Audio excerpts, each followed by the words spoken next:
Hey everyone, back again with another educational video. It's your boy Jalen Hampton, aka Classy Pretty Boy. Y'all know what's going on in Mr. Man's 2:30 to 3:45 class. Make sure y'all get Mr. Man. Love you, Mr. Man. So today we're gonna talk about campus carry laws, y'all. Campus carry laws. So before we get started, obviously I gotta introduce my assistant, Big Ivory, right? Big Ivory, my assistant, right? Can't be educational without Big Ivory, okay? And without Mr. Clock That T. This is the Mr. Clock That T book, okay? So Mr. Clock That T got all the information needed to be successful in this project, okay? Okay, so first thing on our topic is, what is the topic, okay? Our topic today is campus carry laws. So for those that don't know what campus carry laws are pretty much, it's a law that was passed that allows people with a license permit to be able to go around anywhere on any campus. As long as you have a physical license that says you can carry a firearm, you are allowed to go to any campus, and as long as you adhere by the rules that the state and the school has provided as well, right? However, we know as individuals, let's put ourselves in certain situations, okay? So let's talk about the effects, the positive effects of having this law, okay? So the positive outcomes of having this law is simply a simple protection, whenever there is something going on in the school where it's a lockdown situation and there's somebody on campus with a firearm. Teachers have the right to have some type of protection for not just themselves, but for the kids around them as well.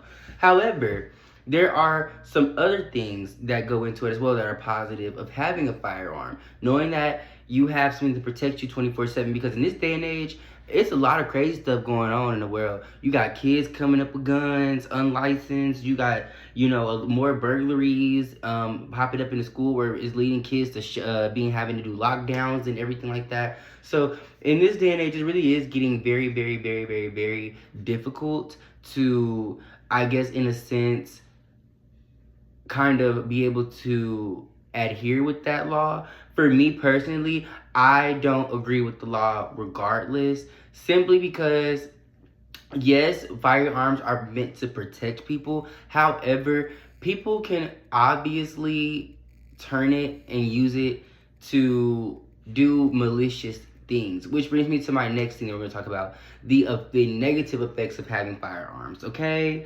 So the effects of having the negative effects, it leads to accidental firearm incidents, meaning some certain kid, let's say for example, you have a student and you're in class, right? You leave out of class to go talk to another teacher, run to the restroom, whatever the case may have been, right?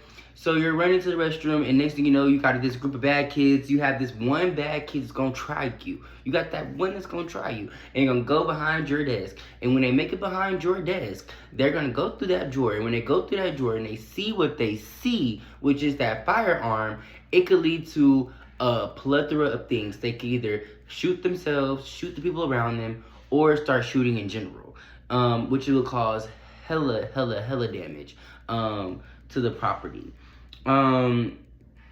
Also, the behavior of academic freedom as well.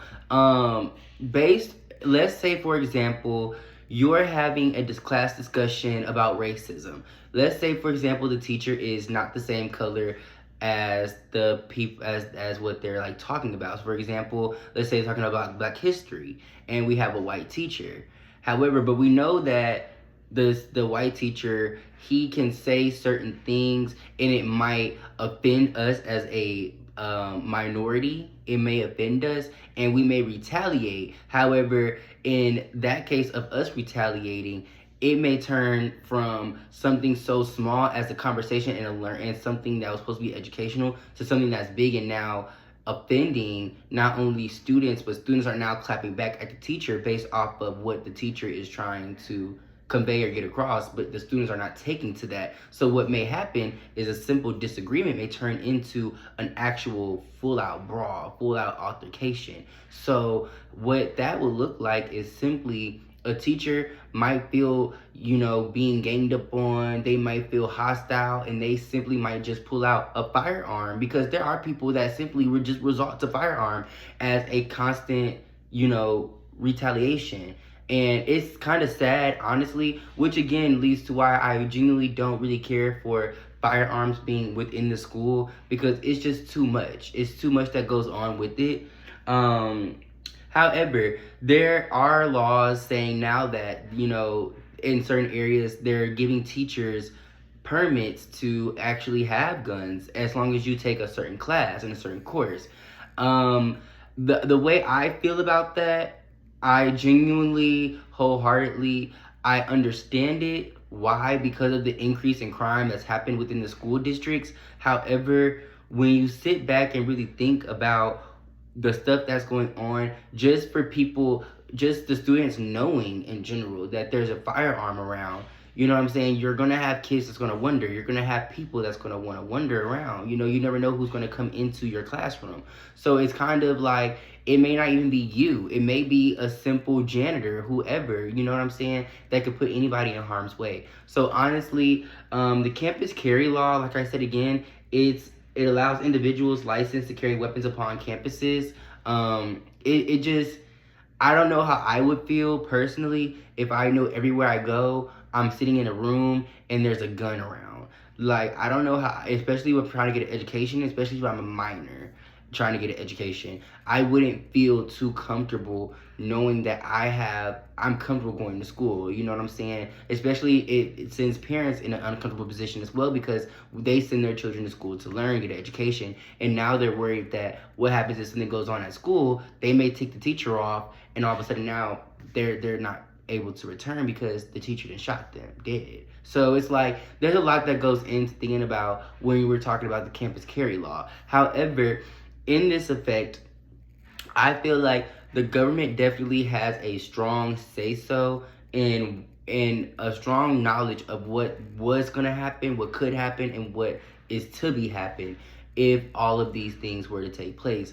The government has to understand, the government really doesn't, I'm not going to say they don't really cater to the school districts, but the school districts have their own type of school governments, if that makes sense. So yes, we have national government, but schools actually have their own governments. I know where I'm from in Dallas, we have a Dallas school board. You know, they have Houston school boards. They have Frisco school boards. So, you know, there's other steps before actually making this thing an actual thing that people take, you know what I'm saying? Or they'll try it at different schools or in different cities to see how this would actually work. As an experiment, if you will.